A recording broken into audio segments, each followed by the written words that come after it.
చాలామంది women white discharge అవుతుంది, అది కూడా చాలా ఎక్కువగా అవుతుందని చెప్తూ ఉంటారు. Hello all, good morning. This is doctor Neerja, gynaecologist and ఆబ్స్ట్రిషియన్.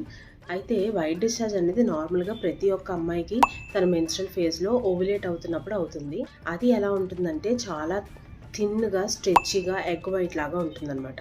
అలా కాకుండా ఇంక ఏ కైండ్ ఆఫ్ వైట్ డిశ్చార్జ్ అయినా సరే దాన్ని మనం ఎవాల్యుయేట్ చేసి అకార్డింగ్లీ ట్రీట్ చేయాల్సి ఉంటుంది. ఫంగల్ ఇన్ఫెక్షన్స్ దీనికి మేజర్ కారణం అనమాట. ఫంగల్ ఇన్ఫెక్షన్లో ఏమవుతుందంటే థిక్ కర్డీ వైట్ డిశ్చార్జ్ లాంటిది అవ్వచ్చు, అండ్ సరౌండింగ్ ఏరియా కూడా చాలా ఇచ్చింగ్ అది ఉండడం కూడా జరుగుతుంది. గైనకాలజిస్ట్ని మీట్ అయ్యి ఒక హై వెజనల్ స్వాబ్ అనేది తీస్తారు. దాంట్లో మనకు డయాగ్నోసిస్ వచ్చిన దాన్ని బట్టి మనం మెడికేషన్ అనేది స్టార్ట్ చేస్తాం. అండ్ గుర్తుపెట్టుకోండి, మీ పార్ట్నర్ కూడా ట్రీట్మెంట్ అనేది చాలా చాలా ఇంపార్టెంట్. అండ్ ఈ పర్సనల్ హైజీన్ అనేది అట్మోస్ట్ ఇంపార్టెంట్ స్టెప్ ఇందులో.